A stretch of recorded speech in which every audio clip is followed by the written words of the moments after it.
Welcome to another episode of the Unfinished Cubby. With me today is Jimmy Hirst, the founder of Polkadot, which is a tiny homes, tiny villages concept. And I don't know what we're going to talk about today, Jimmy. We'll find something. Be community and things like that. Probably again.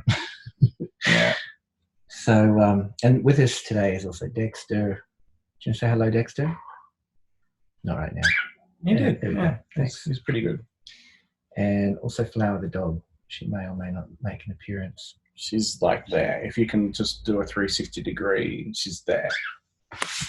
There. For YouTube viewers. That one. That's Flower. That is the flower. That's Dexter. There's my legs. This is my face. It's his. It's mostly audio. Mostly audio. We're on YouTube, but I've got thousands and thousands of, not really, I've got 7 subscribers. Incredible. Yeah. We're going to be a hit. It's only in 6 months of... It only takes one person to change the world. You can be the 7. Exactly. Join us. Wait, they've obviously already joined us. So, do you want to tell us about Polkadot first up? Sure. So there's a bird. Polkadot is a not-for-profit, which does have a commercial entity somehow attached to it if we have to act like capitalists. It's actually a community exercise to help demonstrate and inlay the principles of sustainability and community into the Western living paradigm, and to find accessible and delightful ways for people to be able to see how they can do it in their own lives. And that's the creative challenge. Cool, thank you. That's all very vision, high level. What's your specific action plan for phase 1 of Polkadot? Cool. So with ideas and concepts, you always start with physical material goods because people understand them a lot better. So it comes into the projects that we do, which are essentially all we do is work on tools. We're trying to cut down talking about stuff and more just doing it. So the focus at the moment is building the tools, which are affordable, eco and mobile tiny houses. And we've got a whole new system for them, which goes in beyond the tiny house movement. And it's just a new way of looking at building housing. And then we're also working on something with this gentleman here, an app, which would play a fundamentally important role in helping essentially build sustainable communities. But there's a simple vision we have for that, and it doesn't end up being a massive eco village of 250 people. It just works on existing properties, which are generally a quarter acre or a semi-rural property where you can locate people in movable housing. And it basically seeds a lot of social corrections to society to inhabit the village, bring back sharing, connection, and a whole lot of things that could help save all the antidepressants which are going into our water supplies from people being depressed and isolated in the current paradigm, which is a big problem in the West. Fatigue as well. It's not something you find in third world countries so easily. In fact, there's not even a word in the Kurdistan language for the word depression because they don't have it. They get other problems like the Turks, but they don't have problems so much with social anxiety because they're very community oriented. And then we have been doing events, attempting to collaborate and bring together people who are interested in the field. We did an industry event that Kris missed, but super important people from zooming in from Berkeley, co-housing in San Francisco, to the Australian Tiny Housing Association based in Victoria. People flying up from Canberra, part of the Planning Institute of Australia, or formerly, and also a lot of advocates and town planners and tiny house builders to talk about how we can help accelerate and network them to achieve how we can achieve, I guess, affordable housing to start with, and sustainable community living is the kicker from there. So solid projects which actually do things, and then programming them to espouse the values of what we're thinking, sometimes without having to confuse people with the words like you're being enlightened now. Lucky you. So community is what you're most passionate about creating community. Yeah. Yeah. And the connection between people. And that happens in community. And community, we mean people living together is what we're talking about. That's correct. And can we do a product endorsement? Today is sponsored by this juice because I got it. You just say what it is. Oh, it's East Coast juice, and declaring honesty, I'm not getting anything for this. Please continue. All right. Thank you. Should we do an app announcement as long as we're... Yes, let's do that. Yeah? Yeah. Okay. So this one. We Co-Creations has been developing the app for Polkadot, and it's available. Are you going to know this? What the app is? You go for it. It's no. app.polkadot.org. Is that right? .au. Is that right? Correct. Okay. Yeah. app.polkadot.org.au, and I'll put that in the show notes. What the app does, so if you sign up for that app, you as an individual can have access to the different communities, the different properties around Australia, the east coast of Australia, that are offering for people to come and stay in exchange for money or in exchange for work as well. And I guess there's multiple options there. Like the default one, I think the origin is if someone has a tiny home and they're looking for somewhere to have their tiny home, but a lot of these places will also have rooms or they will other options there as well. So, and we're sort of very aware of the fact that Southeast Queensland is in the middle of a housing crisis, as many places perhaps are at this time. And the Polkadot model offers a possible solution to that. Can you tell us a little bit about the people who are making their properties, their homes available for people to come and stay? Yeah, for sure. So we're currently meeting with property owners slowly, but the interest has been good. And the app is effectively people come looking for affordable housing, but we hope that we can help them find a situation where not only are they sharing someone's land, but they're connecting in some way. It doesn't have to be in their face every day, 24/7, like in a house, but they may be cutting a bit of expenses and sharing things like laundry facilities, maybe even kitchen facilities, maybe a shared meal every now and then, just to remind everybody that everyone's good, make sure people are talking. But it's using housing affordability to seed a better way to live, which is more fundamental to people being human beings. It's the same stuff all religions are based on. It's the ultimate delightful connection that people can achieve, which has made us all successful. And the reason why Kris is sitting here today is because his forefathers have successfully collaborated in a society and a system that has rewarded that.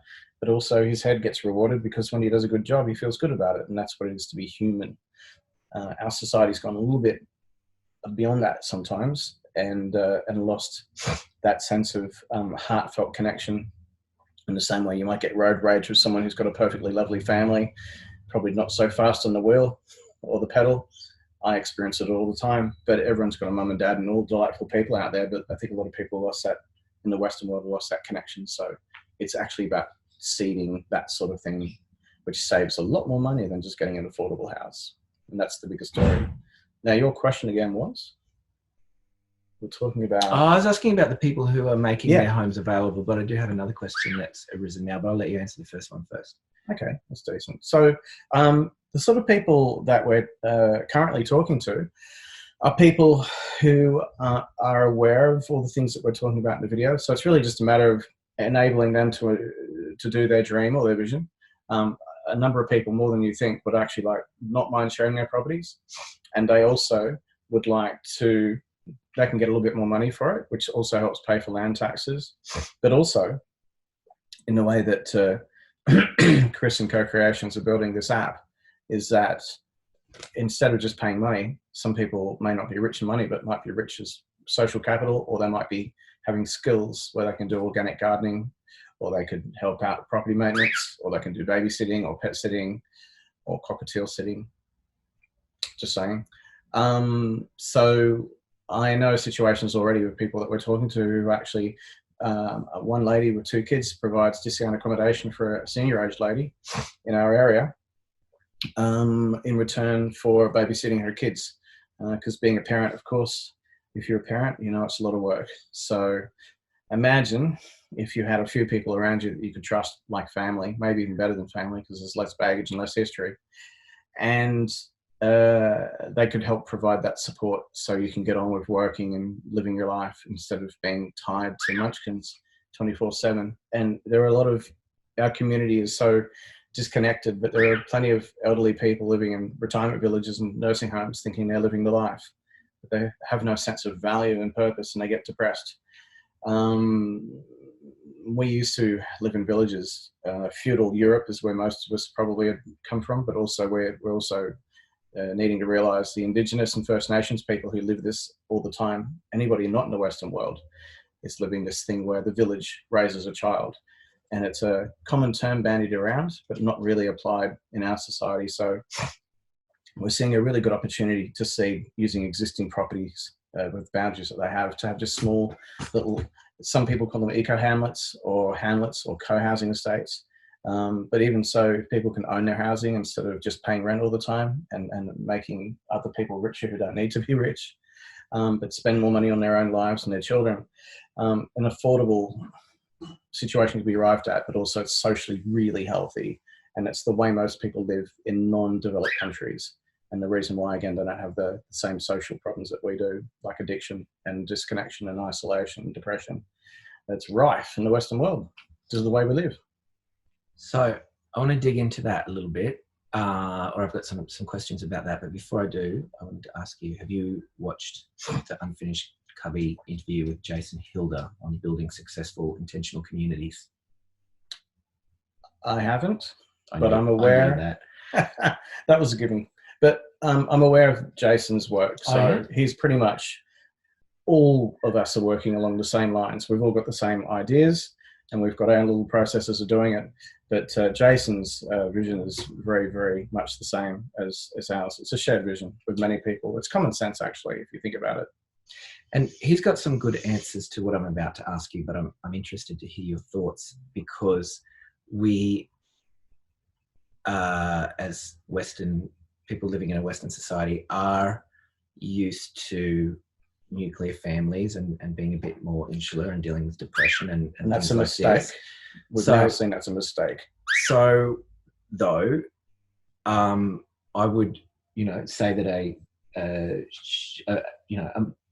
mind shift, a shift in attitude and tendency is necessary for people coming from that to go back to living side by side and in closer proximity and tricky and shared. Yeah. So what's your answer to those kind of challenges in trying to build not just one community, but almost a network of communities? How do we deal with people living together and who aren't used to doing that? Yeah, it's a slow, long, gradual process.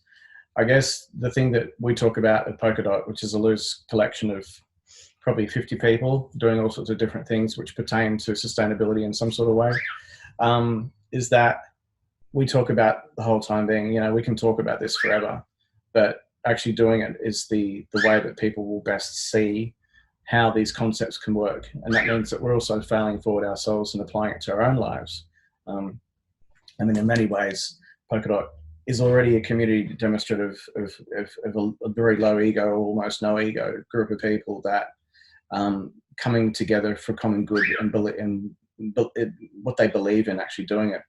And I guess I'm being sort of an MC or a conductor of all that, but it is a community already. Bird's going to go for a walk. That's fine. The dog's fine. So go knock yourself out, Dexter.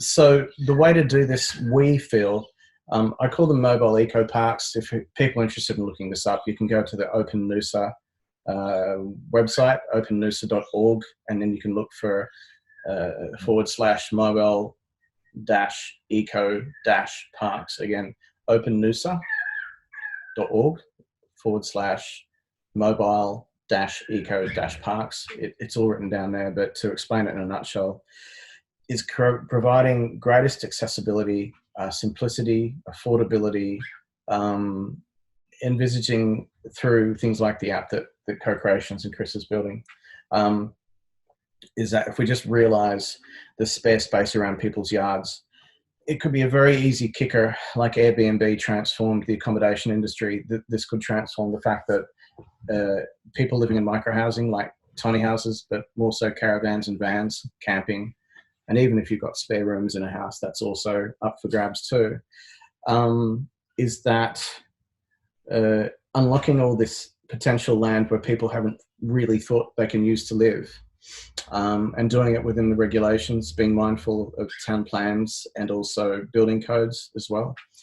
Sometimes they don't have to apply or need to apply for things like caravans or anything which is on wheels. Is that people in their own backyards can start making a bit more money, but they can also have extra people living quite legally.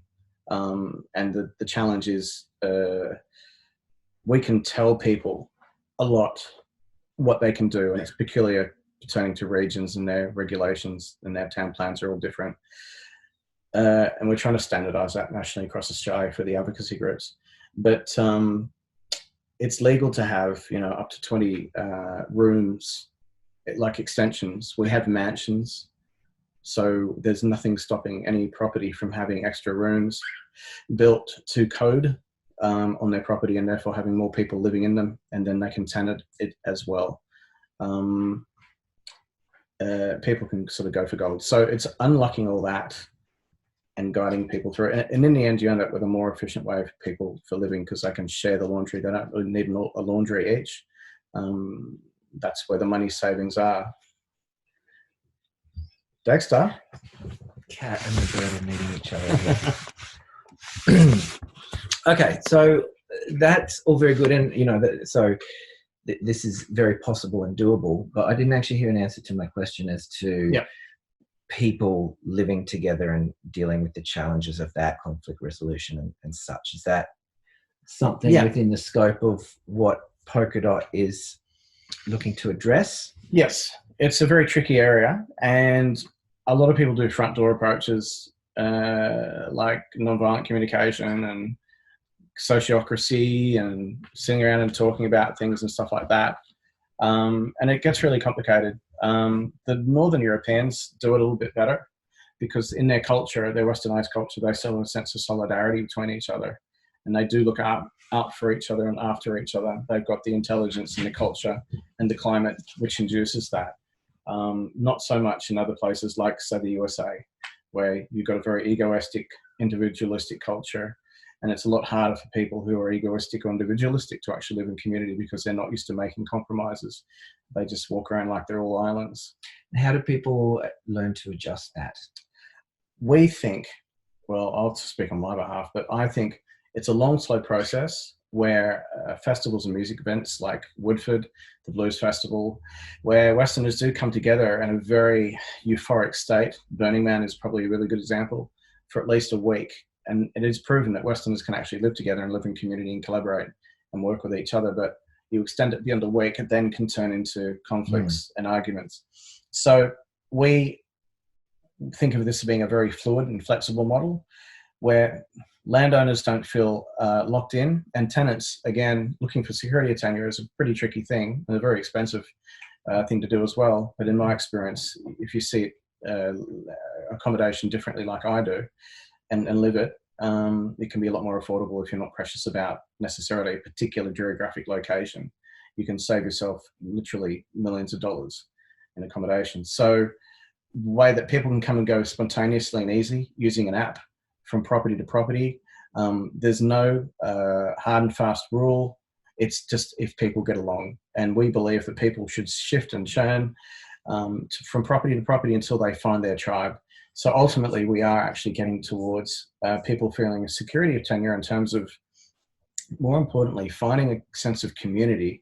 Your security of tenure is the people who you're with, it's not so valuable to people, the location you are, because if the zombies come, you've got no chance. But if you've got a bunch of people around you like soldiers, you've got a chance to fend them off. And that's what community is all about. Even a community of women can defend themselves against an intruder, because there's numbers usually win, unless you're up against a strategist from Game of Thrones. I mean, that may be a bit different. But generally speaking, Polkadot is your protection against the zombie apocalypse. Yeah, we don't live in the terms of thinking there'll be one, and it's a metaphor anyway. But yeah, Polkadot, you could essentially say, is about it's about providing people sovereignty and the confidence, and also the infrastructure and the trust. Establishing trust between people is really important, which is what technology offers through reputation systems, which are really, really important, probably worth more than money.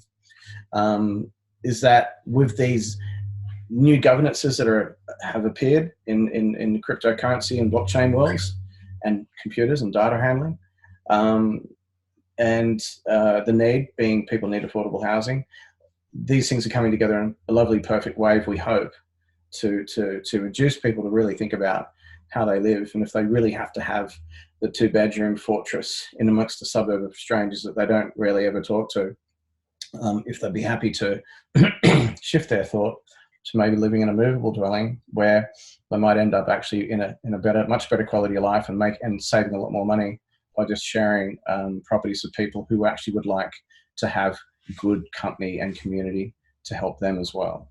Cool. Thank you. I feel like this has been a really good pitch as well. No, I mean, it's telling people about this. That's what it is. And if people want to know more, they should go to polkadot.org.au. Yes, and that's a good site.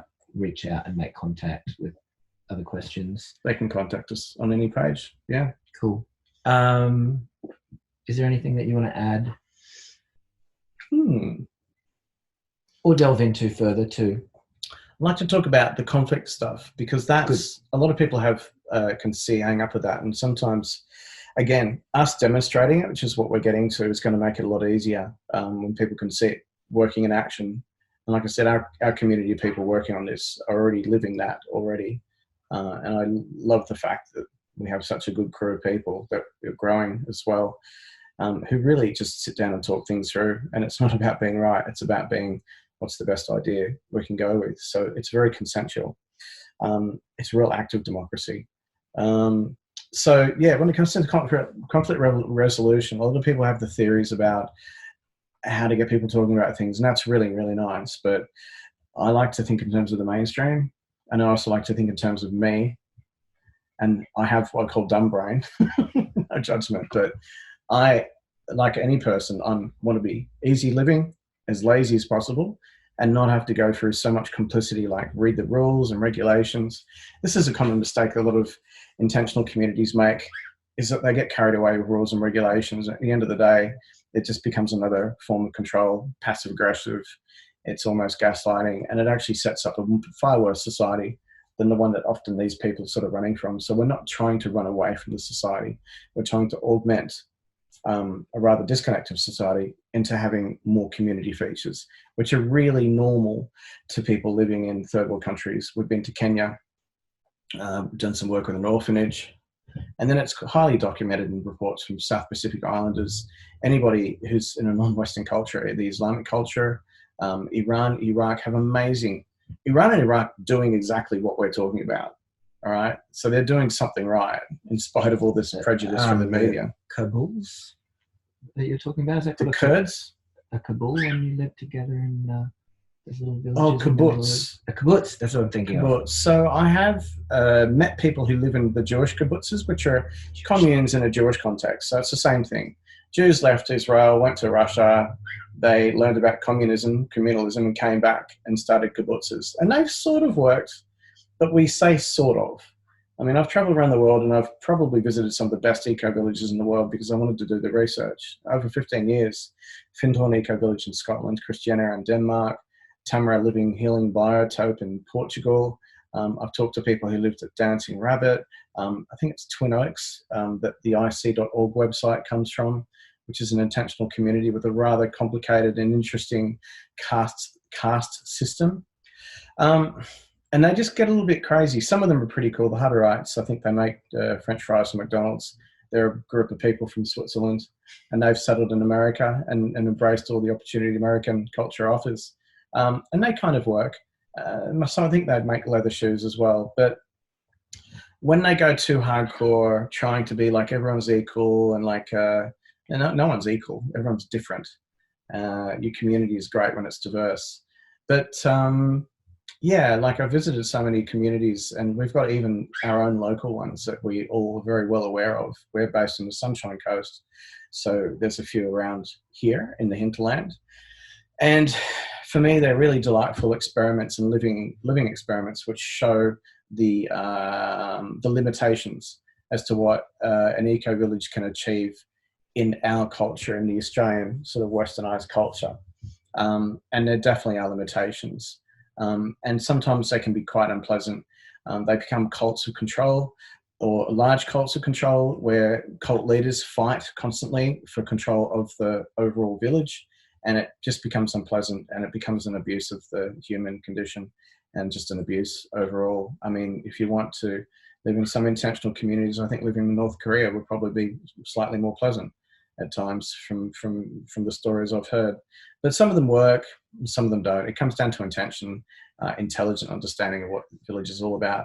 And of course, we're talking about conflict. So, you know, there's the hard way that people have to confront each other. Maybe not everybody wants to be confronted. A lot of people can't be honest or can't face truth. So it's really hard to discuss things with them and sit them down. Particularly guys don't like talking about things. But I think the music festival experience, where generally when you go to Woodford or Woodfordia, most people don't go there for a fight, and they will drink, but they have a great time. And the police love doing Woodford because they're always smiling, because they know that they don't have to deal with too much trouble. That's an intention that's been set for that community, and it's a community that exists for 1 week actively, and it exists for about 2 months as you get backpackers coming in and festival people who set up and pack down. Woodford does have its moments, and sometimes it does not honour people probably as much as it should, but it's a beautiful ideal to set up a week-long folk music festival, which has become one of the longest running festivals in Australia. That is our way in. So it's the honeymoon period that people experience on short-term stays. And I believe that when people try property and things don't work out, that's okay. We're not perfect. People are allowed to make mistakes. And living in community is hard for us. So as you get in your car and you heal your wounds and you have a bit of a cry as to why things didn't work out in that little community you just left, but there's thousands of others you can go to. That's where the thinking happens, in that car journey of what could I have done better? And also I'm being gilded by a sense of a recorded reputation, which is going to be a can of worms for us to hold, to manage, because people will make mistakes, and we have to be able to, it's all about understanding and embracing the human condition and curating or coddling it rather than controlling it. And there is a very big difference between those two. But people will learn slowly over time what works and what doesn't. And I think that's probably the most effective way, because you can spend forever talking about values. You can sit down, do your orange people meditations and all that sort of rubbish. And like I said, most of those communities turn into cults of control, and so you actually make worse mistakes. So it's having a very laissez-faire approach to it, that the healing and the learning comes from people's own experience and their own need for stability. That's Dexter looking for a little bit of attention. So that is the way forward, we feel, and that will probably take generations. And if we can find ways to hotwire quicker transition, of course we'll be looking at it, but it needs to be accessible. It needs to be almost fun. It needs to be almost playful, which is why Woodford Blues Festival in our part of the world is so important and relevant and give us hope for the future, because those events generally work quite well. So maybe people just went from event in their whole life. Like, there are a troop of people who do, and they love their lives because they feel that sense of human connection on such a wide scale and a sense of value contributing towards building them. So being nomadic is kind of a part of this too. It's a good way to start. Right. But it is not necessarily, or it doesn't have to be the end result. Movies like Nomadland do paint the picture that it's quite possible, but it doesn't have to be where you end up. Sure. And and what I'm hearing is the answer to, dealing with living together. Like, part of it is it's one's own personal journey and the experience that you're having, and self-reflection is key. But also there's this there's no need for commitment there. It's about being able to, that moving around and finding the right fit is a really key part of it as well. Finding a tribe. Yeah. Okay. And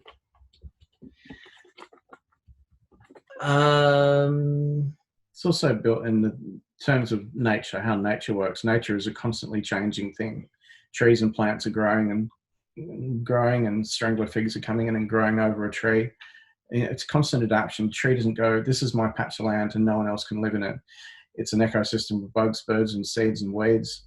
Some trees do, like pine trees, drop needles and acidify the ground. But of course, you end up with monocultures. You end up with a forest of the same tree. And then a disease comes through and wipes them all out because they're all the same. So diversity is important, and understanding that nature changes all the time. Our lives change, our needs change, the people we are change. I prefer to actually move around personally because I get to reinvent myself every time I move.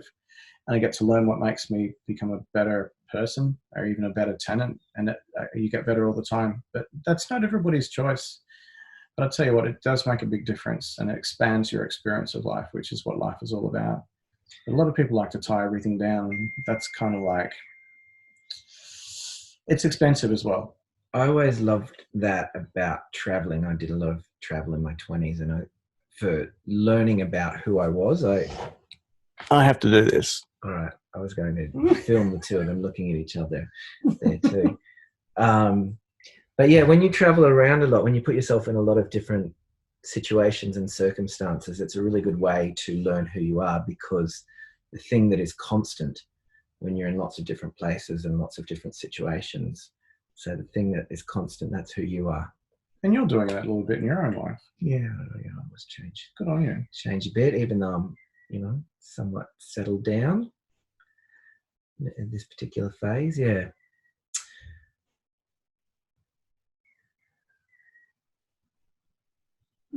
Cool. Silent moment. Yeah, just a moment of contemplation here.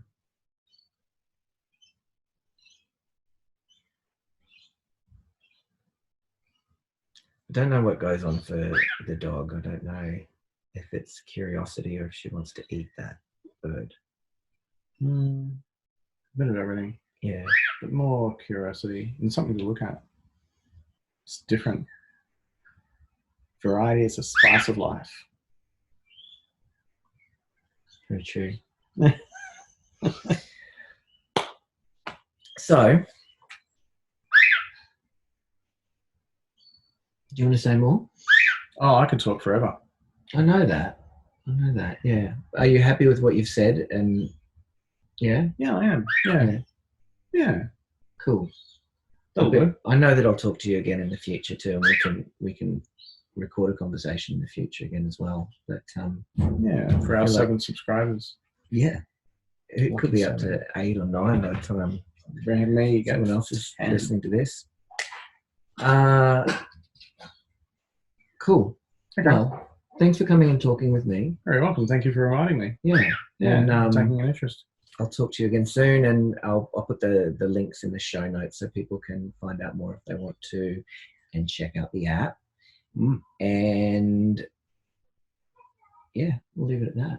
Sounds good. Cool. Thanks again, Kris. Cheers. Thank you. Well done. Nice.